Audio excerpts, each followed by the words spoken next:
Ang tinig ninyong narinig ay mula kay kapatid na Teofilo C. Ramos na siyang General Evangelist ng Iglesia ni Cristo at siyang inaasahan nating magpapakilala kay kapatid na Eranio G. Manalo. Inuulit natin para sa mga late tuners natin, kayo po ay nakikinig sa special coverage ng pagdiriwang ng Iglesia ni Cristo ng ika-78 taong kaarawan na dito ginaganap ang sentro ng pagdiriwang sa Central Pavilion sa Central Office ng Iglesia ni Cristo sa Diliman, Quezon City. At kasalukuyan na daan-daang libong mga kaanib sa Iglesia ni Cristo ang narito sa loob ng compound. At yung mga hindi makapasok ay naririnig din po nila sa pamamagitan ng mga nakakabit na loudspeaker dyan sa labas ng compound ang mga nagaganap dito. Nasa kaliwang bahagi o nasa kaliwa ng kapatid na Eranio Manalo nakaupo si kapatid na Eduardo D. Manalo, ang tagapag-ugnay ng Iglesia ni Cristo sa distrito ng Metro Manila. Pagkakataong ito, gaya ng alam ninyo, ay ka-78 anibersaryo ng Iglesia ni Cristo. Pero ngayon din, nais kong paggunita sa inyo ay ka-29 na taon ng matagumpay na pangangasiwa ng kapatid na Eranio Manalo.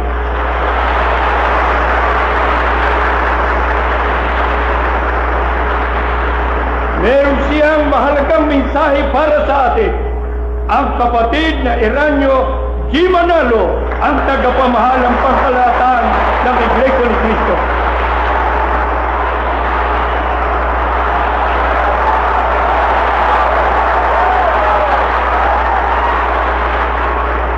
Mga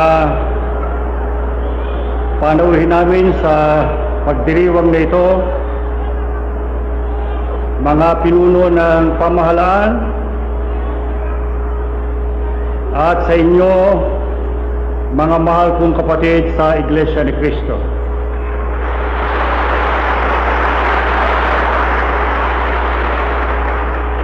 Bayaan muna ninyo na ako ay magpasalamat sa Panginoon Diyos sa napakagandang pagkakataon at magandang panahon na Kanyang ibinigay sa atin sa oras na ito, na bagamat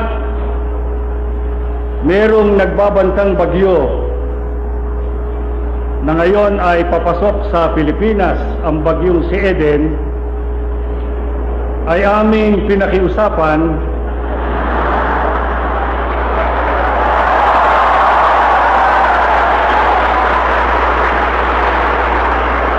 na baka sa Miyerkules na siya magtuloy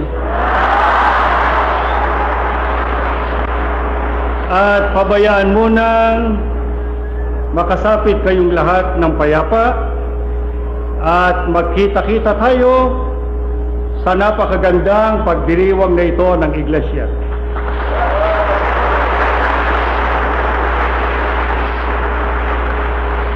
Mga mahal na kapatid, katulad ng makikita ninyo dyan sa likuran, sa itaas, ay nakasulat ang pinakapaksang diwa ng pagdiriwang na ito sa ika-78 taon ng pagkakatatag ng Iglesia ni Cristo, ang bayang hindi pinabayaan.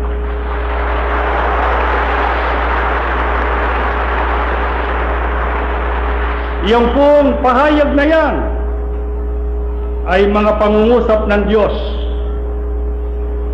na nakatala sa loob ng banal na aklat na Kanyang ipinahayag patungkol sa iglesyang ito. Noong ito ay hulaan ng propetang si Isaias. Ipinangako ng Diyos na bagamat ang Iglesia ni Cristo na nagsimula sa Pilipinas ay magdaraan sa mga mabibigat at mahihigpit na mga pagsubok. Subalit sa lahat ng iyon, ang sabi niya, ang Iglesia ni Cristo, ang Iglesyang ito, ay kanyang hindi pababayaan.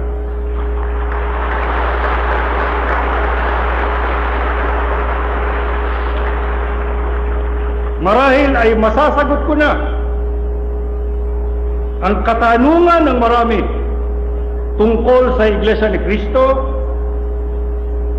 katulad halimbawa ng hawak ko ngayon na bagong kalalabas pa lamang na magazine graphic na ito ay para sa Agosto 3, 1992 pa sana. At marahil ang iba sa inyo ay may hawak na nito na naglalaman ng lathala tungkol sa ating pagdiriwang at tungkol sa Iglesia ni Cristo. Ang sabi ng sumulat na si Noel Albano, ang sabi niya, ngayon 78 taon na ang Iglesia ni Cristo na isang phenomenon, isang kababalaghan na hanggang ngayon marami pang Pilipino ang hindi ito alam at hindi pa nauunawaan. Ano po ang hindi nila nauunawaan sa Iglesia ni Cristo? Ang mabilis na paglago, ang kanyang matuling pag-unlad, ang kanyang pagsapit sa iba't ibang panig ng daigdig, ang disiplina at pagkakaisa ng mga kapatid sa loob ng Iglesia. Marahil po sa pamamagitan ng ating paksang-diwa ay malalaman na nila ang hindi nila makitang lihim na pag-unlad ng Iglesia ay sinasagot ng ating paksang-diwa. Ang dahilan ng lahat ng himalang ito na nangyari sa loob ng Iglesia ni Cristo ay sapagkat ang Iglesia ito ay bayang hindi pinabayaan ng Panginoon Diyos.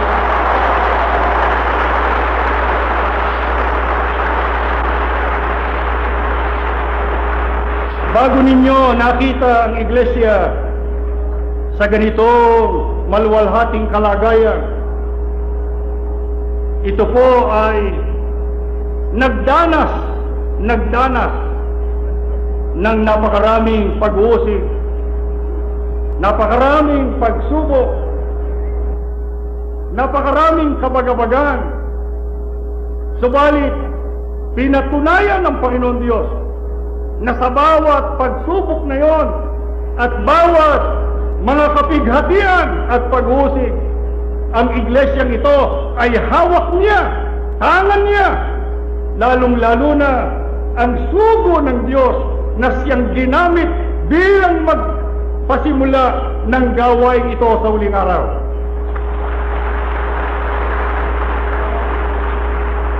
Nagsisimula pa lamang ang iglesia,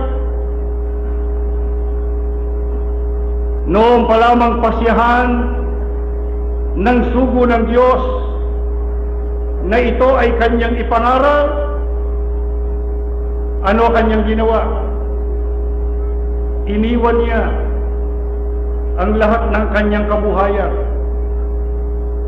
Meron siyang sombreria at barberia doon sa Daang Ochoa sa Pasay. Noong magtatapos ang 1913 ay ipinasya ng sugo na iwan ang lahat ng kanyang kabuhayan sa kanyang kasamang si Eusebio Sunga. Pagkatapos ay isinama niya ang kanyang baybahay na ang tanging dala niyang pera sa bulsa ay 40 sentimos, sapagkat yon ang kanyang ibabayad sa trambiya. 2 sakay mula sa istasyon sa Pasay na ang balak niya ay magpunta sa Punta Santa Ana para doon simulan ang pangangaral ng iglesia. At ang unang aakitin niya ay ang mga dating kapatid niya sa Misyong Kristiyana. 10 po ang bayad sa trambiya. 2 sila. 2 sakay, ubus na ang 40 sentimos. Ang trambiya ay humimpil lamang doon sa Plaza Santa Ana. Pero para makarating sa punta, kailangan tumawid ng bangka. Magbabayad po sa bangkero 2 pera. Wala na siyang pera.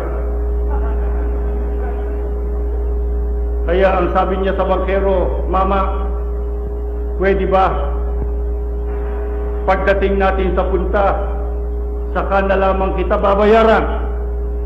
Pumayag ho ang mabait na bangkero at sinakay silang mag-asawa. Itinawid sila ng Ilog Pasig at sila ay pumondo sa punta.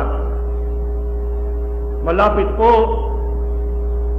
sa pabrika ng Atlantic Gulf and Pacific Company, na doon naroon ang mag-asawang Apolinario at Ingracia Ramos, mga dating kaanib sa Misyong Kristiyana na dating kinaaniban ng sugo. Ang lalaki ay nagtatrabaho sa Atlantic Gulf. Doon siya nagtungo, pero meron siyang problema. Ano ho ang problema ng sugo? Saan siya titira? At kung siya'y mangungupahan, saan siya kukuha ng ibabayad? Ano ho ang ginawa ng Diyos? Dahil ang sabi niya, ang iglesyang ito ay hindi niya pababayaan. Pinabayaan ba niya ang sugo sa unang problema niya? Magtataka kayo, isang nagngangalang Mianong na taga-singil ng Atlantic Gulf sa mga posisyon na tinutuluyan ng mga manggagawa. Akalain ninyo ay lumapit sa kapatid na Felix Manalo at ang sabi sa kanya, "Bakit hindi ka pa kumuha ng isang pinturian?" Hindi ho pintulang, hanggang doon sa loob. At ang sabi ni Mianong, "Ako na ang bahalang magbayad." Doon pa lang, ang sugo ay hindi na pinabayaan.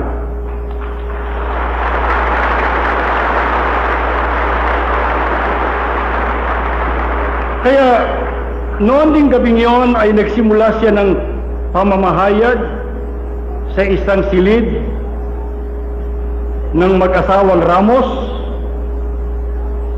Pero pagkatapos, kinabukasan, ay inilipat niya ang pagpupulong sa labas sa isang bakanting lote sa tabi ng Atlantic Gulf, at nagkasunod po, sunod-sunod, gabi-gabi, ang pagpupulong.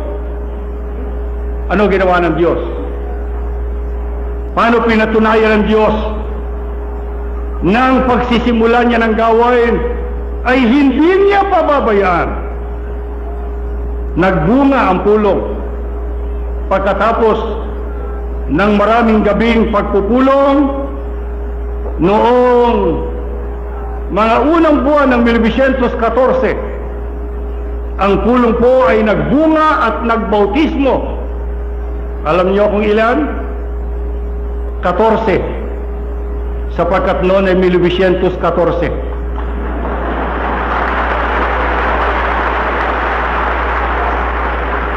Alam niyo kung sino ang mga unang bungang yon na 14?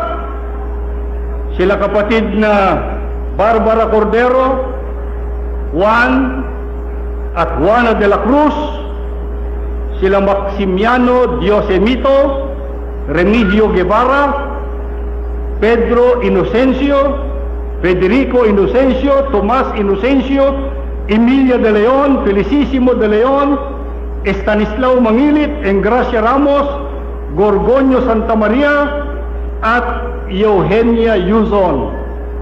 Yan ho ang mga unang kapatid natin.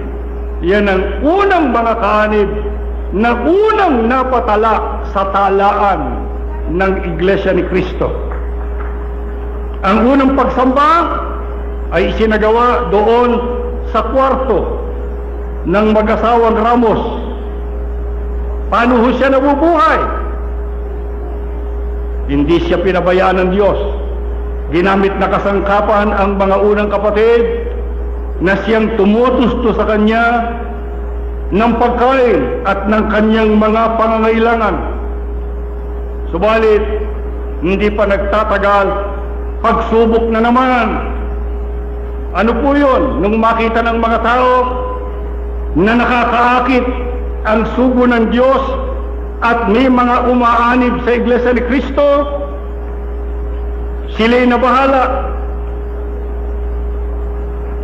at inisip nila baka maakit ang ating mga kaibigan, ang ating mga kamag-anak. Kaya ano kanilang ginawa? Nagsimula ho ang pag-uusig sa iglesia. Anong pag-uusig? Binato nila ang kulong. Tinamaan ang sugo, tinamaan ang mga nakikinig. Pagkatapos, hindi nagkasya, isang Amerikano na pastor ng Metodista na ang pangalan ay si Mr. Doherty ay nakipagkita sa sugo at kinatitigil siya sa pagpupulong. At ang sabi sa kanya, ano ka? Nag-aararo? Wala ka man lamang pang-ararot kalabaw? Walang mangyayari sa iyo. Ang sabi ng sugo, yun ang sabi mo. Pero ang sabi sa akin ng Diyos, ako ay hindi niya pababayaan.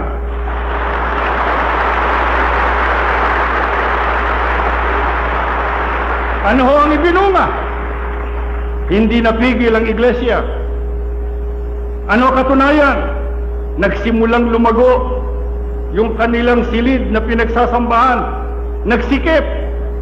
Kaya kailangang ilipat sa bahay ng isa sa mga bagong kapatid na si kapatid na Atanasio Morte. At doon sa bahay ni kapatid na Tana, hindi lamang naganap ang mga sumusunod na pagsamba, naganap ang kauna-unahang Santa Cena, at doon din nagkaroon ang sugo ng makakatulong, ang unang-unang katulong niya sa gawain na pagmimisyon, si kapatid na Federico Inocencio at si kapatid na Atanasio Morte, ang kanyang ginawang unang pangulong diakono at kauna-unahang kalihim. Ano ang nangyari sa iglesia? Hanggang doon ba lamang ang iglesia? Hindi. Ano ginawa ng sugo? Lumipat siya sa ibang lugar para ipalaganap ang iglesia ni Cristo. Nagpunta siya sa Tipas at siya nagkulong sa isang bakanting lote sa tabi ng kamalig ni Zacarias Flores. Pero nag-uumpisa pa lamang siya ng kulong, nagsimula na agad ang pag-uusig sapagkat nagagalit sa kanyang mga kamag-anak. Hindi naman siya pinaniniwalaan. At isang taong ang pangalan ni Serapio Dionisio ang siyang nanguna sa panggugulo sa pulong. At ang pinakamabigat, ang sugo na sa kadalasan ay umiinom ng tubig samantalang siya nagsasalita, ay tinangka ng mga tao na siya lasunin. Pero yun ay natunugan ng mga kapatid at sa kanila na nanggagaling ang kanyang iniinom. Kaya ang ginawa ng sugo ay inilipat ang pulong sa mga looban sa Tipas at doon siya nagbunga Ang kanyang bunga sa tipas noon ay 6. Alam niyo kung sino kasama? Si Serapio Dionisio, na siyang nangunguna sa panggugulo. Pinatunayan ng Diyos na ang sugo talagang hindi niya pinabayaan.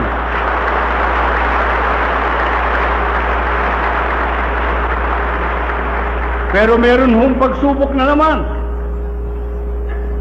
Isang pastor ng misyong Kristiyana na naging ministro pagkatapos ng iglesia, kilala ng lahat ng matatandang kapatid, si Justino Casanova, na noon ay pusakal na mangusig sa sugo at sa iglesia. Ang sabi sa mga tao, huwag niyong paniniwalaan si Manalo, huwag niyong paniniwalaan ang Iglesia ni Cristo, sapagkat yung Iglesia ni Cristo ay illegal, labag sa batas. Yan ay kolorum, sapagkat hindi yan nakarehistro sa gobyerno at sa ating pamahalaan. Kaya ang sabi ng sugo, kailangan kong irehistro iglesia. Pero may problema. Sabi ko na sa inyo, ang sugo at ang iglesyang ito ay inaapoy ng mga problema. Ano problema? Saan siya kukuha ng gagastusin para marehistro ang iglesia? Ang ginawa niya ay lumapit siya sa kanyang kaibigang abogado na taga-Tipas, si abogado Juan Natividad. Ang sabi niya, tulungan mo ko, gusto kong irehistro iglesia.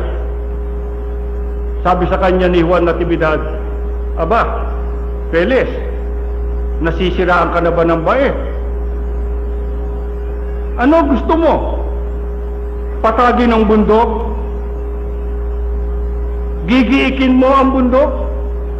Wala ka man lamang anumang gamit o kasangkapan? Alam niyo kung buhay itong abogadong si Juan Natividad, ay sasabihin ko sa kanya, taman-tama sabi mo, sapagkat yun ang nakasulat sa Isaiah, na ang sugo ay gigiikin ang mga bundok o ang mga pinuno ng kadiliman o mga maling pananampalataya. Kaya siya'y pinanganak sa tagig. Yung tagig, ang ibig sabihin ay tagagiik.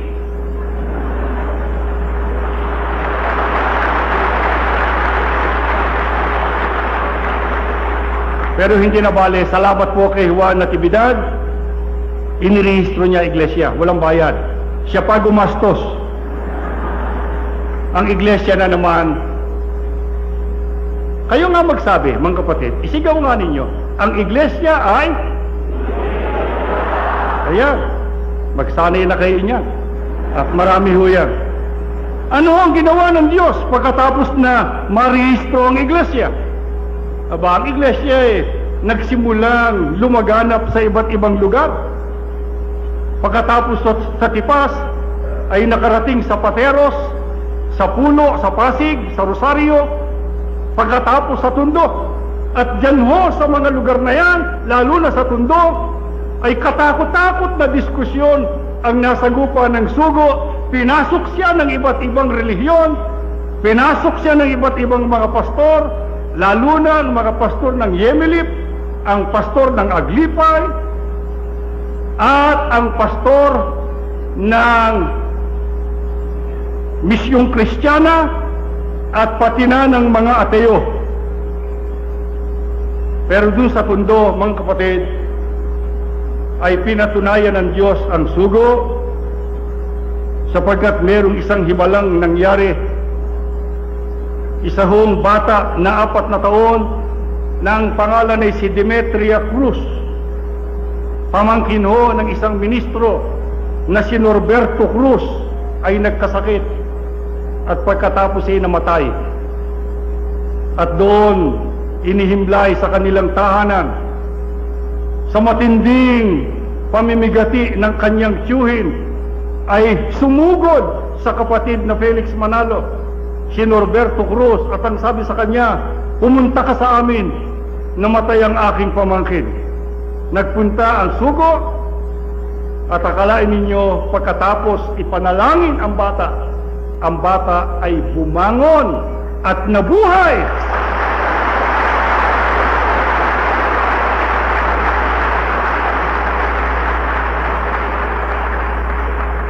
Pero pagkatapos noon, ang sugo naman ang nagkasakit.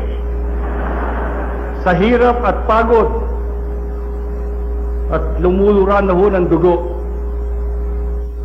Kaya ang mga kapatid ay susugod para tumawag ng doktor, pero ang sabi ng sugo, hindi na kailangan ng doktor. Nabuhay yung patay eh. Kaya ako'y may sakit lang. Ipanalangin niyo ko. Ipinanalangin ng iglesia at ang sugo ay gumaling sa kanyang karamdaman. Nakaraan ho ang 4 na taon sa kasaysayan ng iglesia mula noong marehistro ng Hulyo 27, 1914 hanggang 1918. Alam nyo kung gaano nakalaki ang iglesia noon? 13 na ang lokal. Punta, Tipas, Pulo, sa Pasig yun, sa Buting, sa Dagupan, sa Rosario, sa Mandaluyong, sa Sande, sa Misericordia, sa Taytay, sa Gagalangin, sa Giginto, sa Palomar.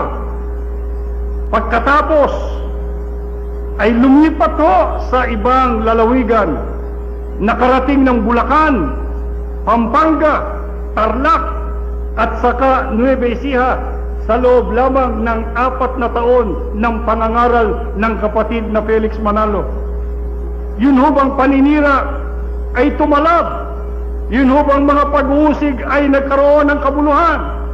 Hindi. Sa katunayan, ang sugo ay pinarangalan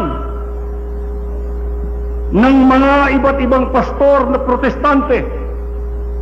Nagkaroon sila ng isang pagtitipon noong Disyembre 25, 1918 doon ho sa Sinig Gloria, diyan sa Tondo. Yun ang pinakamalaking maaring pagdausan nung mga panahong yun. At kanilang kinilala ang sugo bilang isang magiting na mangangaral ng Biblia.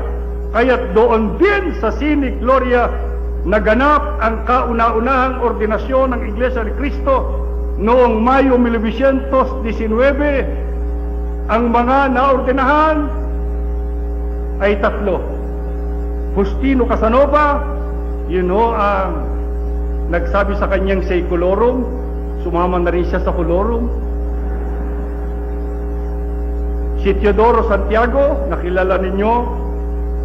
At pagkatapos ay si Federico Inocencio. Yan ho ang unang yugto ng kasaysayan ng iglesia. Pagpasok ng iglesia sa kanyang ikalawang yugto, problema na naman. Noong 1922, nagkaroon ho ng panloob, internal na suliranin ng iglesia. Sapagkat 2 sa kanyang mga ministro ay naghimaksik at lumaban sa sugo ng Diyos at siya pinaalis bilang tagapamahala ng Iglesia ni Cristo. Ang 2 yon ay sina Teofilo Ora, hindi ho Teofilo Ramos, Teofilo Ora at Januario Ponce. Sila'y humiwalay. Si Ora at saka si Ponce ay nagpunta agad sa Gapang, Nueva Ecija, at doon ginapang yung mga kapatid. At sila ay nagawa nilang mapabaliktad ang mga iglesia ni Cristo sa Gapang. At ang sabi nila, pagkatapos ay nagpunta sila sa Santo Tomas, Pampanga, at kanilang hinihikayat ang mga Kapampangan na tumiwalag sa iglesia at sumama doon sa kanilang itinatag na iglesia na noong pasimula ay tinawag nilang Iglesia verdadera de Cristo Jesus. Pero pagkatapos ay tinawag nilang Iglesia ng Diyos kay Kristo Jesus.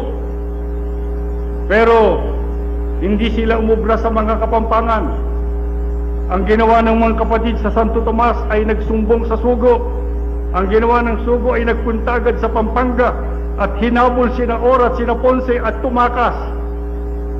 Kaya hindi ho naakit ang mga taga Pampanga, at ang totoo yung ibang mga manggagawa at ministrong sana nung pasimula ay medyo nahihikayat. Pumapalakpak ko mga taga Pampanga.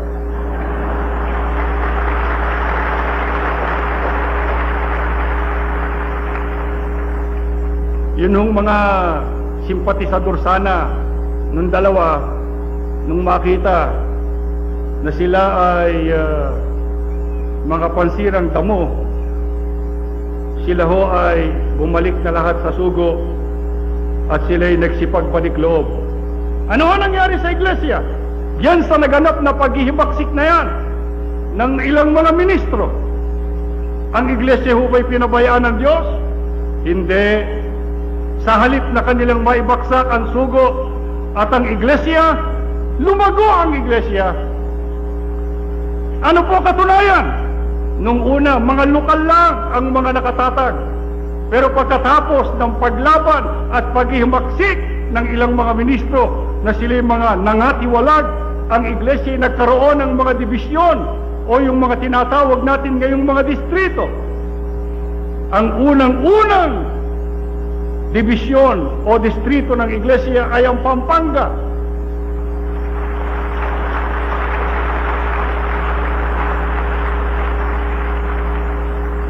Mahal ng Diyos ang mga Kapampangan. Meron no silang 14 na lokal. Noong 1924 ay itinatag ng sugo na isang dibisyon ng Pampanga at ang unang namahala ay si Teodoro Santiago. Pagkatapos ang iglesia nagkaroon ng dibisyon sa Tarlac, nagkaroon sa Laguna, nagkaroon sa Nueva Ecija, nagkaroon sa Zambales, sa Cavite, Bulacan, Bataan, Pangasinan, Batangas, Quezon. Pagkatapos ang iglesia ay umalis ng Luzon at nagpunta sa Bisaya. Noong Abril 1937, sa pamamagitan ng isang ministrong si Alipio Apolonio, nagpalaganap sa Cebu. Pagkatapos ay sa Bohol, noong 1938 si Antonio Jerusalem. Pagkatapos ang iglesia ay dumating sa Ilocos Norte, sa Rizal, sa Mindoro Oriental. Pagkatapos nagsimula ang iglesia sa Mindanao. Pagkatapos natatag ang Maynila na isang dibisyon noong 1942 sa pangangasiwa ng kauna-unahang tagapamahala ng Maynila, si kapatid na Benjamin Santiago.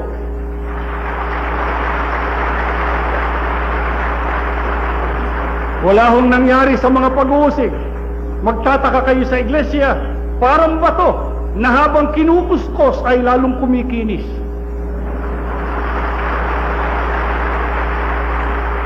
Alam nyo, ginawa ng isang paaralan dito noon ang tinatawag na Genius Divinical College of Manila ay nagbigay ho ng parangal sa sugo ng Diyos kay kapatid na Felix Manalo, at siya ay binigyan ng isang titulo honoris causa, Doctor of Biblioscience, noong Marso 28, 1931.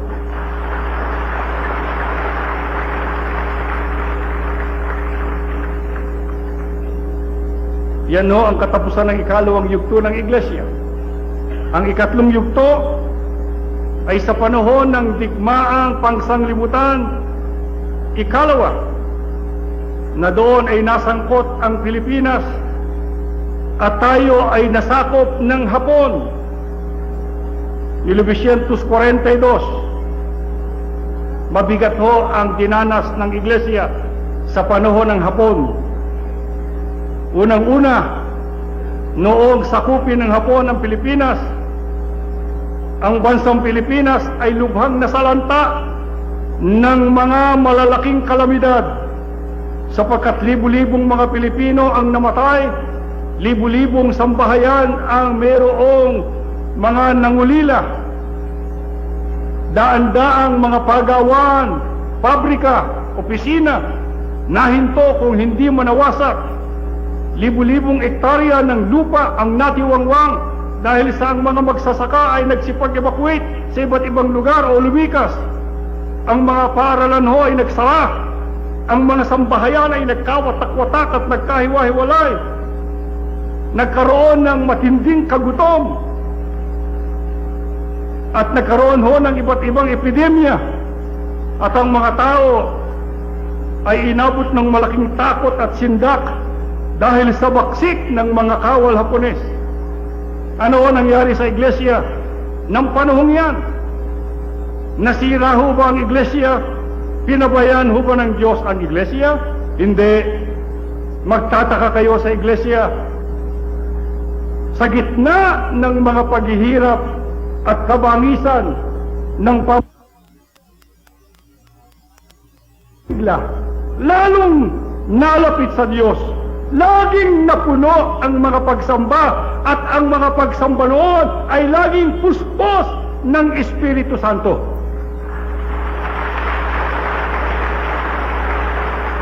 Sa gawaing pagpapalaganap, lalong dumami ho ang kaanib, panahon ng Hapon. Maraming dumadalo sa doktrina, sa takot ng tao, natutong malapit sa Diyos, gumaan ho mga pagmimisyon. Pero mga kapatid, sa kabila ng tagumpay na ng iglesia ng panahon ng Hapon, nagkaroon tayo ng problema sa Hapon. Nagkaroon tayo ng problema sa gobyerno ng Hapon. Bakit? Ano ang ginawa ng mga Hapon na hindi makabubuti sa iglesia? Sila'y nagtatag ng isang federasyon na ang layunin ay pag-isahin ang lahat ng relihiyon sa Pilipinas. Kasama Iglesia ni Cristo. Natural, hindi ho pumayag ang sugo. Hindi niya isinama ang Iglesia ni Cristo sa itinatag na federasyon ng Hapon. Ano ho ang nangyari? Nagalit ang pamahalang Hapon sa kanya at siya ay inalis sa pamamahala sa iglesia. Pero ang sugo noon ay patago-tago, nagpupunta sa iba't ibang lugar at nagtatago sa mga kawal Hapon. Pero isang araw ng linggo ay hindi rin siya makatiis at siya ay dumalo sa tayuman at umakyat siya sa tribuna. Hindi niya alam, meron palang espiya ang Hapon. Dumating ang mga kawal Hapon at kasalukuyan hong nananalangin, nakapikit ang sugo. Meron siyang naramdaman na umuuga sa kanya. Hindi siya dumilat. Hanggang sa matapos ang panalangin, ang bumulaga sa kanya ay isang singkit na Hapon. At ano ginawa? Siya ibinaba at siya ay dinala sa Fort Santiago. Pagdating doon, hindi naman siya inano. At sinabi lang sa kanya, hindi ba sinabi namin sa iyo, wala ka ng karapatang mamahala sa iglesia? Ang sabi niya, sinabi ba niyo yun? O ngayon, sinabi na ninyo. Ang ginawa ng Hapon, pinalaya siya at pinagbawalan siya, pero kinuha yung kanyang tirahan na doon naroon ang tanggapan ng iglesia. Noon hong Oktubre 1942 ay kinuha ng mga Hapon ang opisina sa Broadway, 42 Broadway, Quezon City, at pinalayas kaming lahat na mag-aanak. Hindi lamang yan ang ginawa ng Hapon. Meron silang mga ministrong pinatay, meron silang mga ministrong pinahirapan. Sila Emiliano Garcia, Alfredo Subihano, Andres Rodriguez ay mga pinatay ng Hapon. At si Mariano Castro hindi na nakita at pinahirapan sina Fortunato San Esteban, Vivencio Cosico, Isaiah Samson, Benito Simbilio at Ignacio Ebron. Ano ginawa ng Diyos?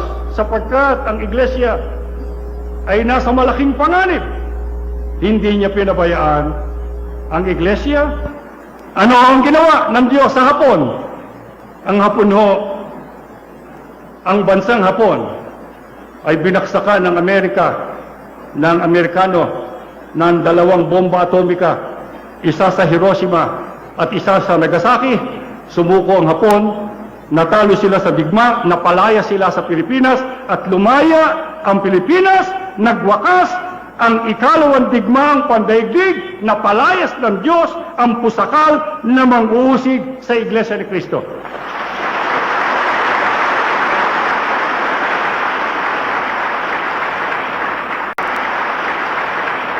Eh di tapos na ho ang pagsubok. Hindi ho. Merong mabigat ding pagsubok na nangyari.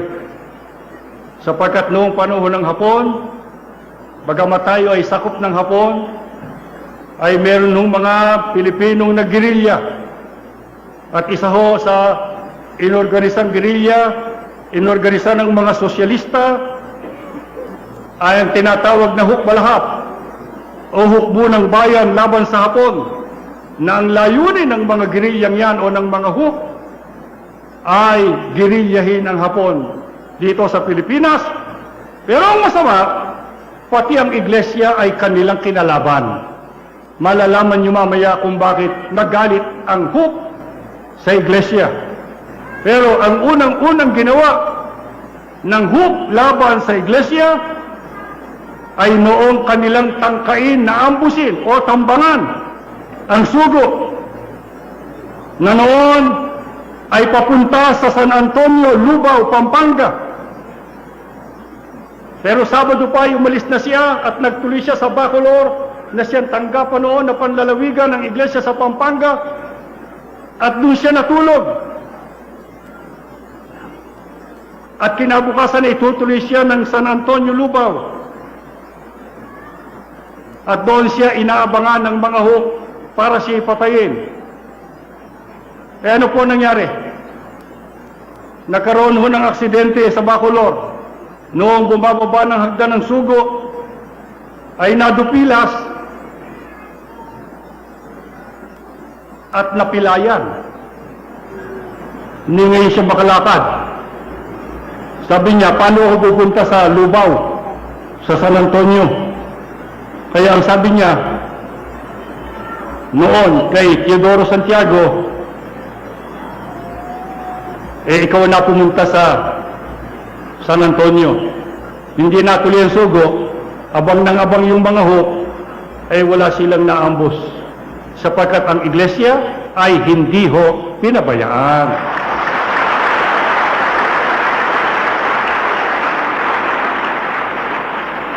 Nagalit ang huk.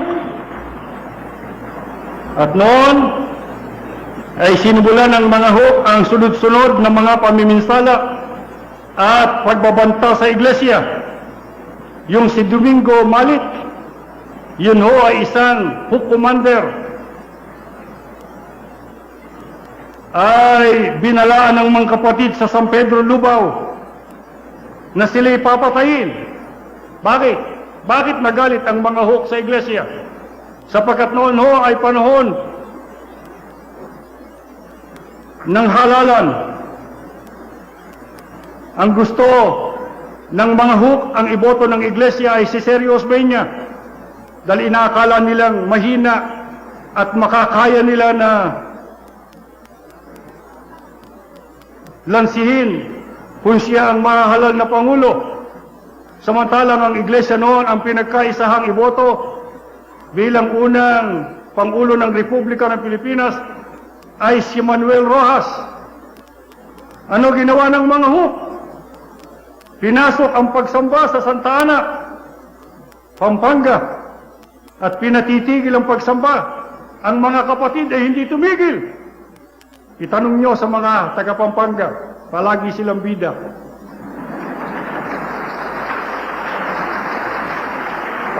Ano ginawa ng mga huk?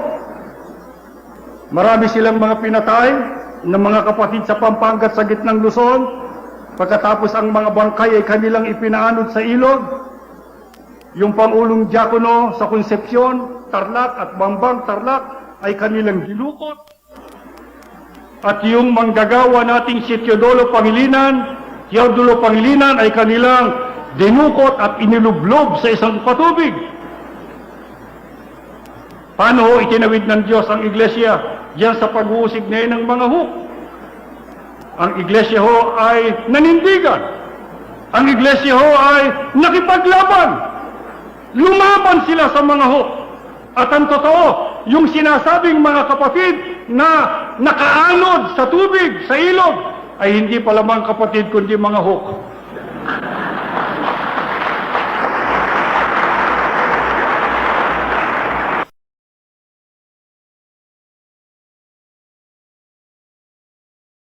Nangyari, isang kilalang leader, politiko sa Tarlac, na hindi ko na gustong sabihin ang pangalan, pero ini ama ng naging gobernador ng Tarlac at nanapatay doon sa Tarmac, sa airport. Diyan nito ng isang naging Pangulo ng Pilipinas. Nagpunta siya sa kapatid na Manalo. At ang sabi niya, hinihingi ko sa iyo ng iboto ng mga kapatid sa Tarlac sa pagka-gobernador ay si Galang. Ang sabi ng kapatid na Manalo, pasensya ka, nahuli ka. Nakasagot na po kami doon sa kalaban ni Galang. Nagalit mo yung tao yun, na ang pangalan niya hindi ko na gustong sabihin. At ang sabi niya, alam niyo sabi, hindi ako titigil hanggat hindi ko nasisira ang pagkakaisa ng iglesia. Yun ang sabi niya. Pero ano nangyari? Nasira ba niya pagkakaisa ng iglesia? Noong Disyembre 20, 1947, yung leader na yun, makaraan ng 2 buwan ng pakikipagkita sa sugo, na nagsabing wawasakin niya iglesia, ay nanood ng boxing. Ano ang nangyari? Siguro kumusta? Natalo. Inatake sa puso. Patay.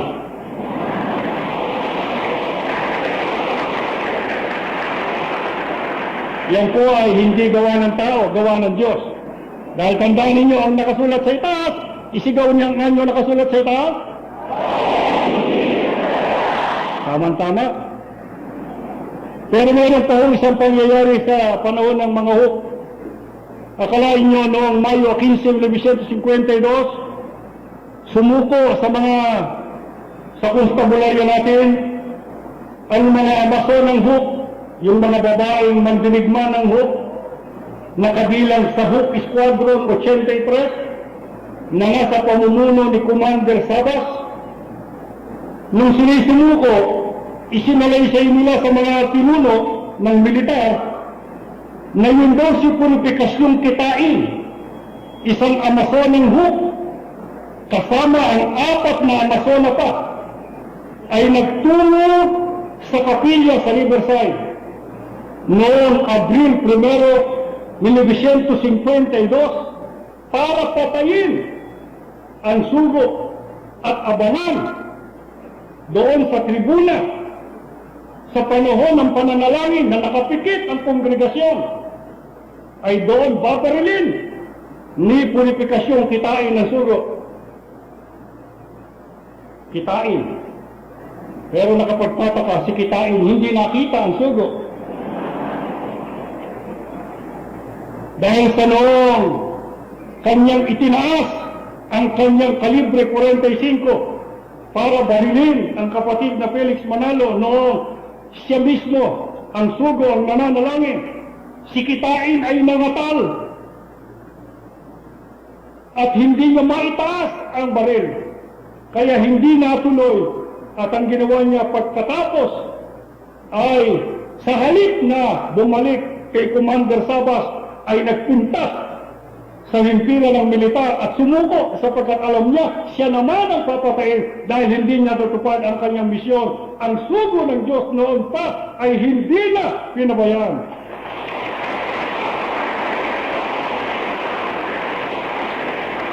Ano ang nangyari sa iglesia? Sa panahon yun, ang iglesia ho ba'y humina? Magtataka kayo, ang iglesia ay lalong lumagana. Akalain niyo ang iglesia nakarating sa Ilocos Sur, Ilocos Norte, Cagayan, Albay, Negros Occidental, Agusan, Sorsogon, Camarines Sur, Mindoro Occidental, Marinduque, Iloilo, Leyte, Davao, Negros Oriental, Capi, Samar, Catanduanes, Masbate, Romblon, Lanao, Misamis Oriental, Occidental, Palawan, Surigao at Zamboanga. Pagkatapos, ang iglesia ho ay nagsimula na magtayo ng mga konkretong kapilya. Dahil ang mga kapilya ng iglesia noong pasimula ay yari lamang sa kahoy, sa kawayan, sa pawid, sa sawali. Pero noong 1947, nagsimula ang sugo ng pagtatayo ng mga konkretong kapilya at natayo ang kapilya sa Washington, Sampaloc, 1948. Sinundan dyan sa Riverside na ngayon ay F. Manalo, Cubao, Caloocan, Siquia, Pasay, Solis, Baguio, Angeles, Artacho, Paco, Tipas, San Jose, Mindoro, Arayat, Cabaratuan, Bacor, Orani, napakarami pa, panay na mga konkretong kapilya. Yan ho ang bunga ng pag-uusig na ginagawa ng tao laban sa Iglesia ni Cristo. Hindi nila alam ang Iglesia nito. Pinangakuan ng Diyos, hindi niya pababayaan.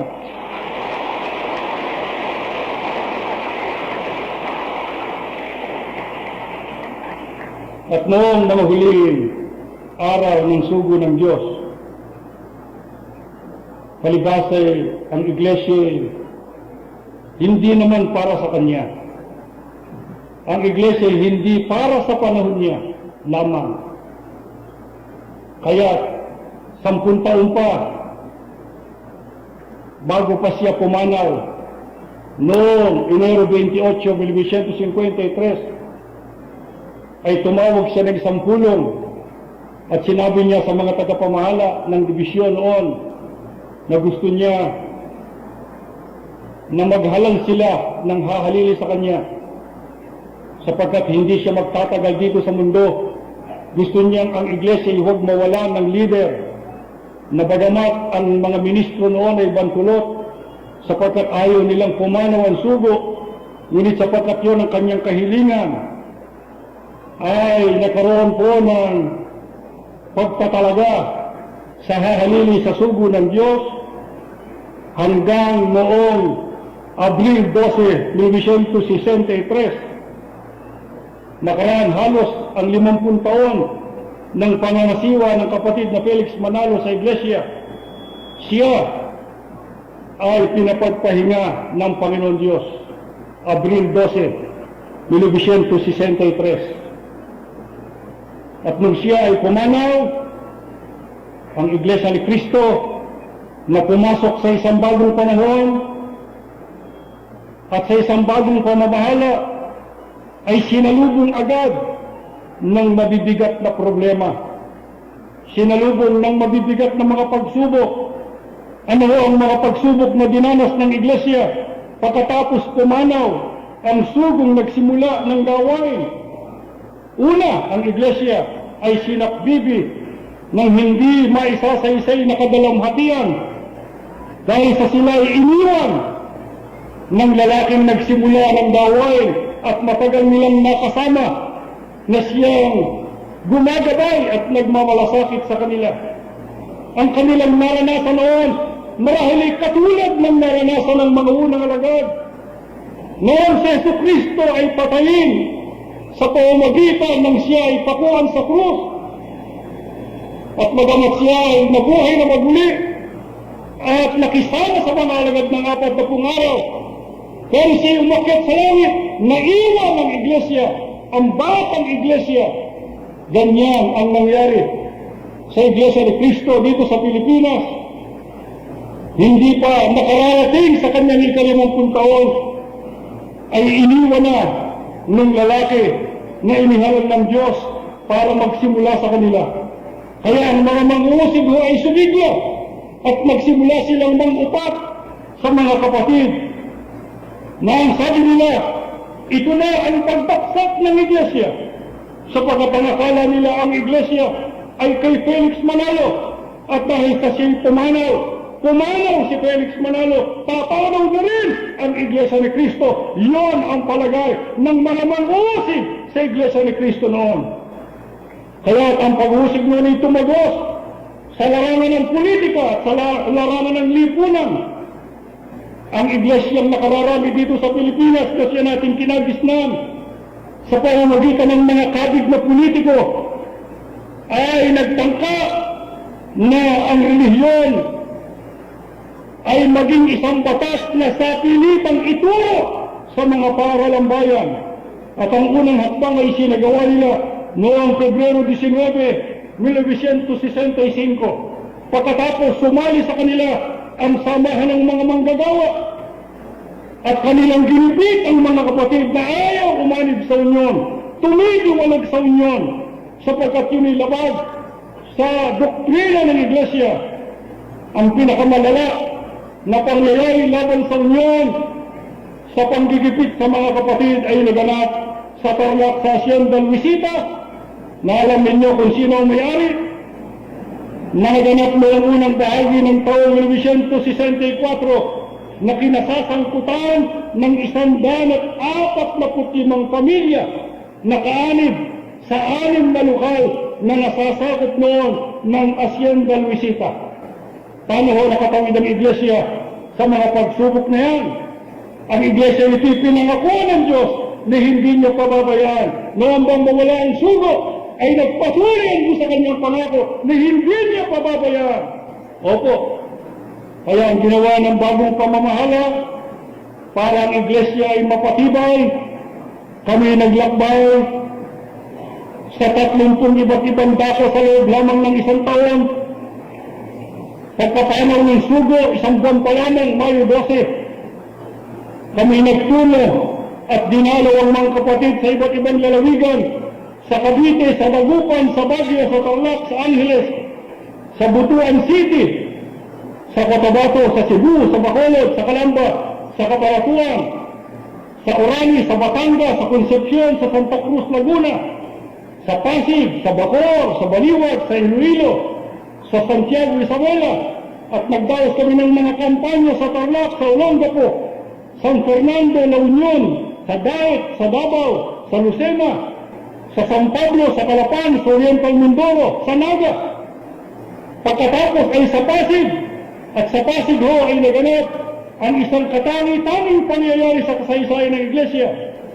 Sapagkat pagkatapos ng aming kampanya sa Pasig, ay tumayo ang isang pare ng Iglesia Katolika na si Beda Abulok, at ang sabi niya, mula ngayon ay umaalis na ako sa pagkapare, at noon din ay hinubad niya ang abito para tandaan na iniiwanan niya hindi lamang ang pagkapare, kundi mismo ang Iglesia Katolika Apostolika Romana.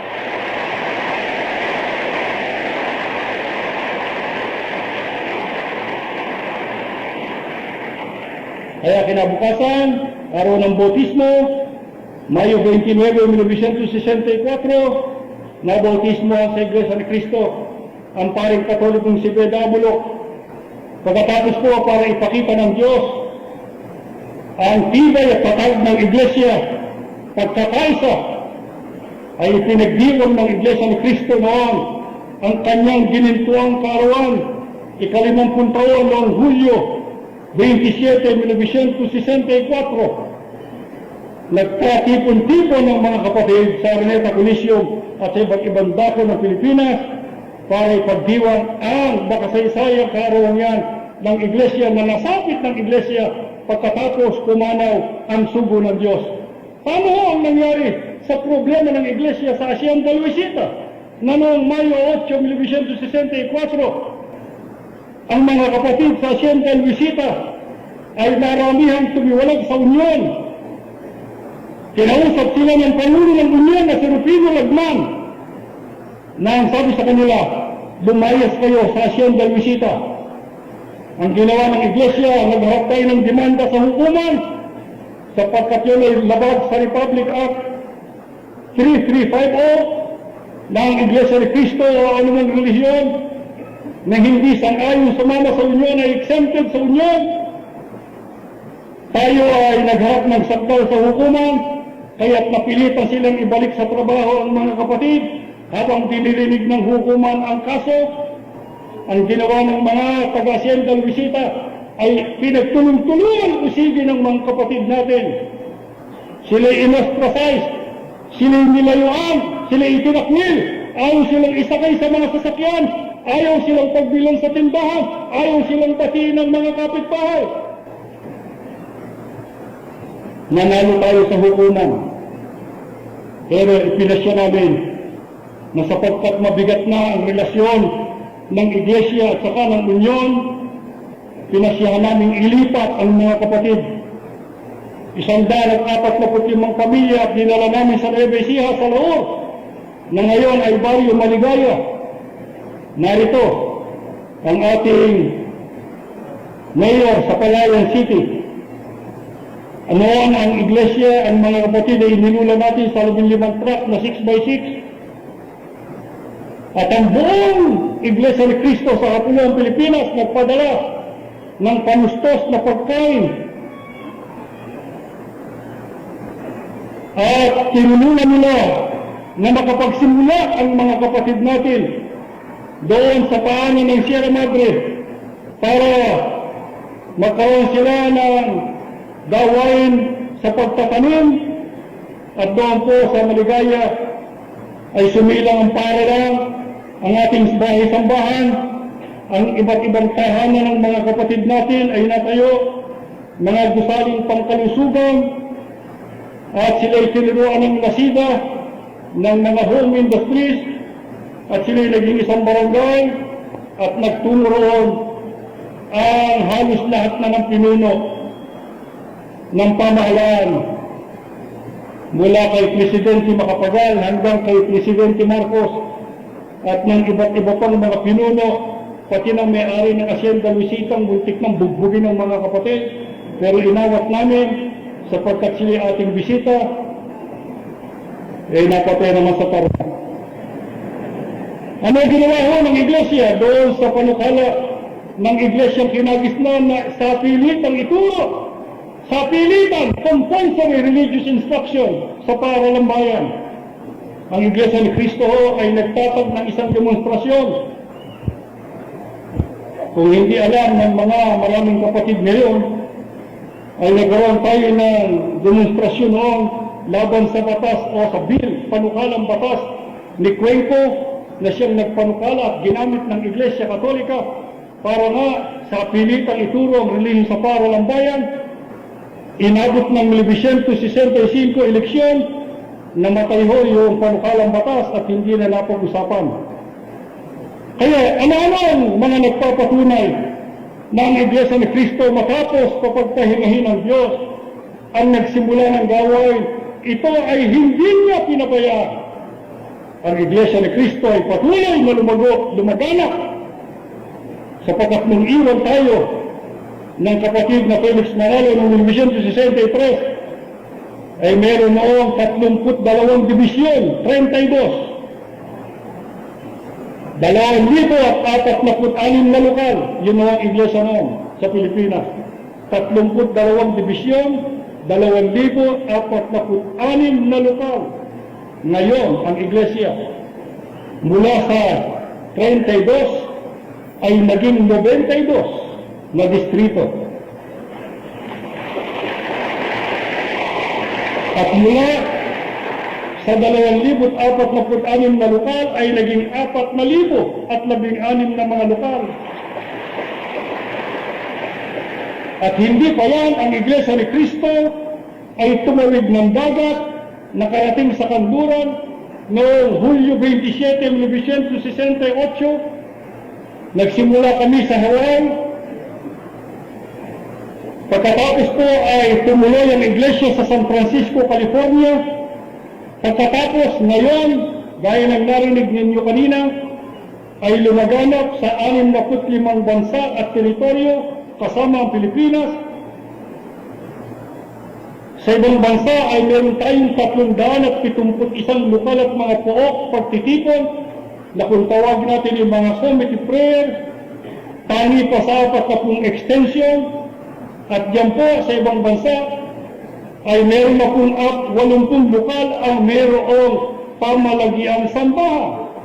Ang iglesia naman ay nagpatuloy sa pagtatayo ng mga gusaling sambahan na ngayon ay umabot na sa 3,089. Meron tayong mga ipinatayong ibang mga gusali, mga tanggapan, paaralan, klinika, dormitoryo, pabahay, bahay ng mga ministro, bahay ng mga balo. Dumadami ho ang aming alagang balo. Alam niyo, yun lang mga gusali, pero mga kapilya, kung ilan ang mga gusali ng iglesia, 5,561. Ang lupa na nabili ng iglesia, umaabot na sa 23.5 milyong metro kwadrado. Mga kapatid, lahat po ng ginugol dyan galing sa inyo. Kayo ang tumustos dyan sa lahat ng mga binanggit ko yan. Na kayo ang pinakamalaking sambahan natin dito sa Sentral. Ang Templo Sentral na nakikita ninyo yan, katabi at tabernakulo, dinalaga sa Diyos noong Hulyo 1984, naglalaman noon ng 7,000 hanggang doon sa santuario. Yun naman tabernakulo sa tabi ay pinasinayaan noong Hulyo 25, naglalaman noong 1989, naglalaman ng 4,000 katao. Ang iglesia ho nagkaroon ng 2 himpilan ng radyo. Natayo ang Christian Broadcasting Service, ang DZEM. Pagkatapos tinayo ng korporasyon ng mga kapatid ang Eagle Broadcasting Corporation, ang DCEC, na may sangay sa Dagupan, sa Lucena, sa Cebu, sa Davao, at isang FM station na nagsasahimpapawid mula pa noong 1968 ng mga aral na sinasampalatayanan ng Iglesia ni Cristo. At kaugnay niya ng Iglesia, mayroong mga palatuntunan sa 2 himpilan ng telebisyon upang ipalaganap ang mga salita ng Diyos. Ipanalangin ninyo na bukas makalawa, magkaroon tayo ng sariling istasyon ng telebisyon.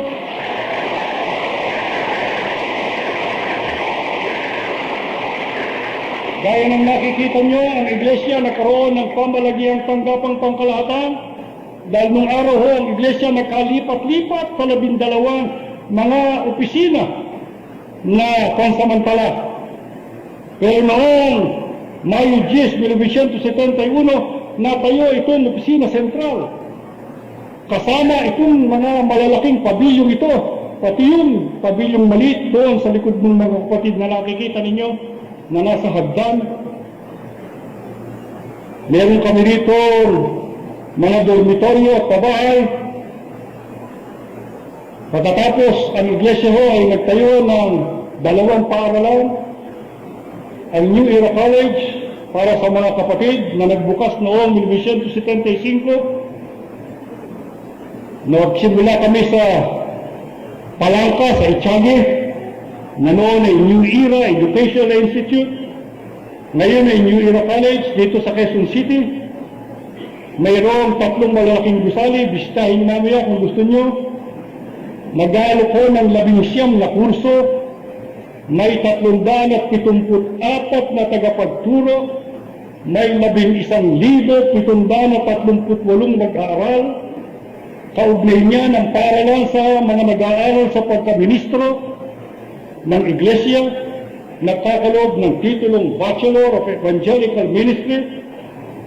Nasa kasalukuyan ang nag-aaral sa pagkaministro dahil ang seminaryo ng Iglesia Katolika wala nang nag-aaral, wala nang gustong magpare. Ang mga seminaryo ay pinagbibili sa atin.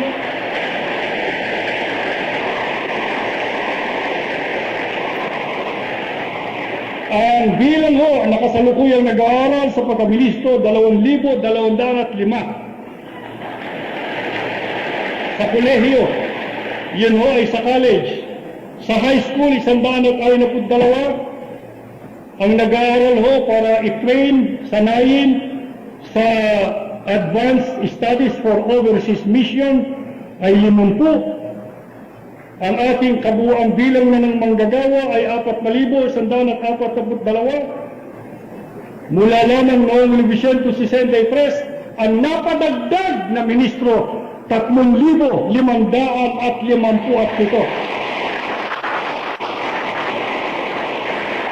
Marahil sasabihin nyo, anong kahanga-hanga diyan sa pangyayaring yan? Sa mga naipayaring yan ng iglesia. Marami niyang malalaking korporasyon, marami din silang naipagawa. Pero, mga kapatid, iba ho ang tulong ng Diyos sa Iglesia ni Cristo. Sapagkat ang Iglesia ni Cristo na siya nakayari ng lahat ng mga binanggit ko sa inyo at babanggitin ko pa mamaya, ang pinagmulan ng mga ginugol ay mula sa mga kapatid na mahihirap, mula sa hanay ng masang Pilipinong kamukha ni Era.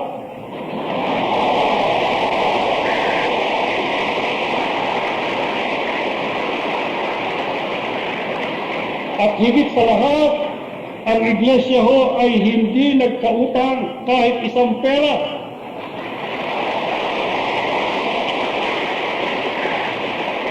Yung buong utang ng kapatid na manalong 2 pera sa bangka, binayaran na. Ang nagbayad ho si Ingracia Ramos. Noon din ang kapatid na manalo na nakarating sa punta. Baka akala niyo may utang pa tayo. Wala na po, bayad na.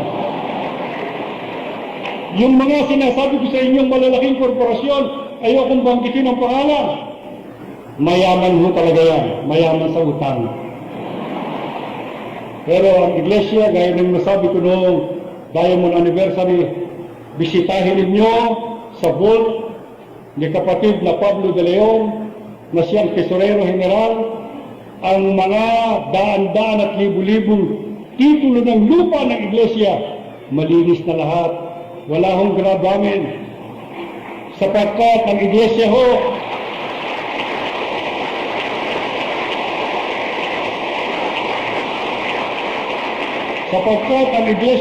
ay hindi kailanman nagsangla ng lupa para makapagpatayo ng kapilya. Sapagkat ang iglesia ito, sabihin nga nyo mga kapatid, anong iglesia ito? Tama.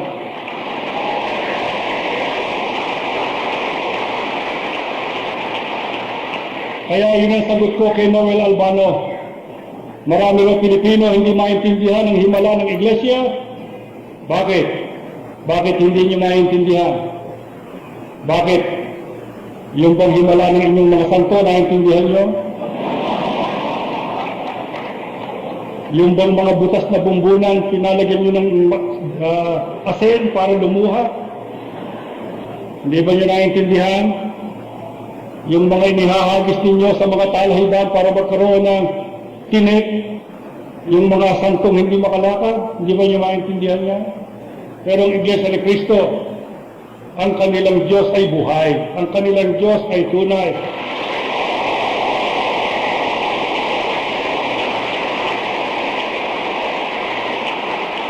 Ang kanilang Diyos ay nakikita ang kanyang mga gawa.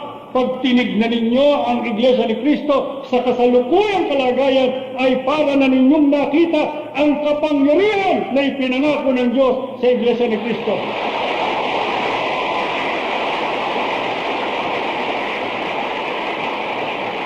Ang Iglesia ni Cristo ho ba ay para lamang sa espiritual na mga kapakanan? Ang Iglesia ho ba ay tumulong sa mga proyekto ng pamahalaan? Ang Iglesia ni Cristo ho ba ay tumulong sa kaunlarang panlipunan? Opo, ang Iglesia ay tumutulong sa kampanya ng gobyerno, sa edukasyon, sa family planning, na alam kong yan ay hindi sangayon ng Iglesia Katolika, sapagkat ayaw nilang pigilan ang pagdami ng bata, sapagkat wala na magiging kaanib sa Iglesia Katolika, kundi sa mga batang isinisilang.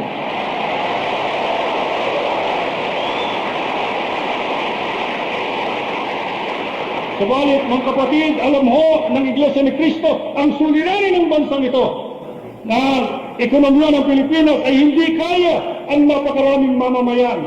Kaya kung hindi tayo tutulong sa proyekto ng gobyerno sa family planning, baka dumating ang panahon, ay wala na hong lupa sa Pilipinas, puro tao na lang.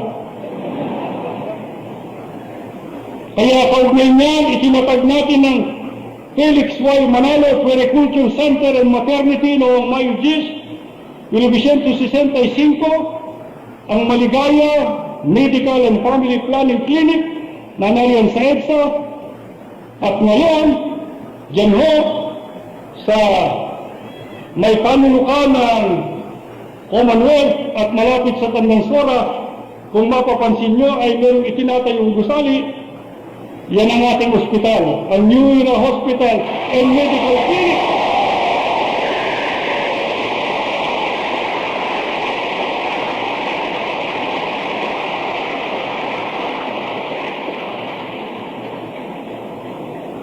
Ang iglesia ho ay naglunsad ng lingap sa mamamayan noong 1981 na nagbibigay ng libreng paggagamot na medical at dental, kapatid o hindi man. Mula lamang noong 1987 ay nakapaglunsad sila ng 74 na medical at dental mission. Ang distrito ho ng Metro Manila ay mayroong tinatawag na summer daycare. Kanilang proyekto noong 1986, kasama na nila ngayon ang mga karatig lalawigan ng Maynila sa layuning makatulong sa mga magulang na maihanda ang mga anak sa pagpasok sa paaralan. Alam niyo kung ilan ang kanilang naipatapos na mga bata? 30,500 na mga iglesia ni Cristo. At 5,000 na hindi iglesia ni Cristo. Ang ating mga tagapagturo dyan sa summer daycare ay mga volunteers, kusang loob. Alam niyo kung ilan ang tumutulong ng mga kapatid na magigiting 3,100. Bukod pa sa 1,500 mga teacher's aid. Nagbukas kami ng tanggapan dito sa Central ang Job Placement Office para tumulong sa mga kapatid na walang hanap buhay. Libo-libo na naipapasok sa trabaho at mayroong mahigit na 120 kumpanya ang humihingi ng trabahador na Iglesia ni Cristo sapagkat mababait daw ang mga trabahador na Iglesia ni Cristo.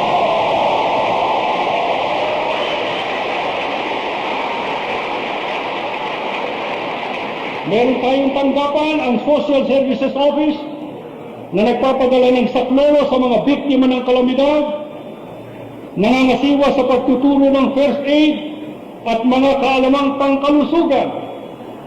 Naglagay ho kami ng housing project para makatulong sa proyekto ng pabahay ng gobyerno sa Dasmariñas, Cavite, sa isang sukat ng lupa na umabot sa 20 hektarya.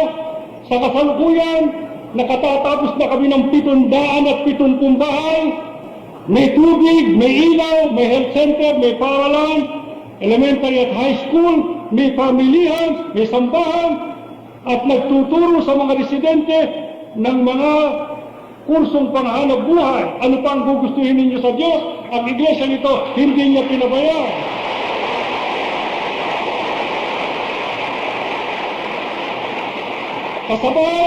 Kasabay ng kilusan ng gobyerno para tulungan ang mga naging biktima ng pagsabog ng bulkan Pinatubo. 8 buwan pa lang pagkasabog ng bulkan noong Pebrero 20, 1992, matapos ang pagputok ng bulkan Pinatubo, ay binuksan ng Iglesia ni Cristo ang isang resettlement site sa tulong ng pamahalaan diyan po sa Palayan City para ilipat doon ang biktima ng kalamidad. Sa kasalukuyan, nakapagtatayo na ang iglesia ng mga 150 duplex house at tinawag namin ang lugar na yan ng mga evacuees na bagong buhay resettlement area.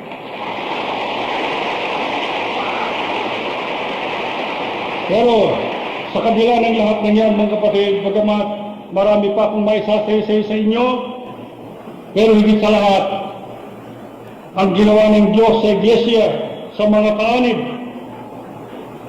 tayo naturuan ng wastong paraan ng paglilingkod sa Diyos na ipakilala sa atin ang daan patungo sa kaligtasan.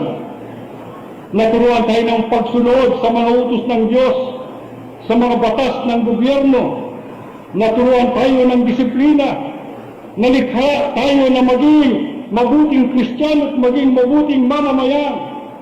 Na kung meron mang mga nagkakamali sa tulong ng mga may tungkulin at mga ministro, mga manggagaw at mga tagapamahala, ang mga kapatid na nagkukulang ay sinasaway, pinapayuhan, dinidisiplinahan ng pamamahala ng Iglesia, at sila'y naturuan ng mataas na uri ng pananampalataya para maging matatag, matibay sa pag-asa, sa paghihintay sa araw ng muling pagbabalik ng ating Panginoong Jesucristo.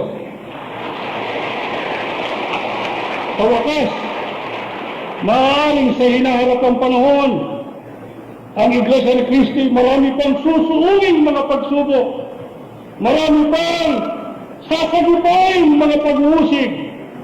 Subalit, gaano man kabigat ang mga balakid na yon, at gaano ang kahapdi ang mga sugat na lilikhain, ngayon ba'y alam ko na, alam na ninyong lahat, na magtatagumpay ang Iglesia ni Cristo, at pagkahawi ng usok ng pag-usig ay mamamalas natin ang Iglesia na lalong nagtatagumpay, lalong naglilingnig, lalong luluwalhati, sapagkat ang Iglesia ni Cristo, ang Iglesia ito ay bayang hindi pinabayaan. Salamat po.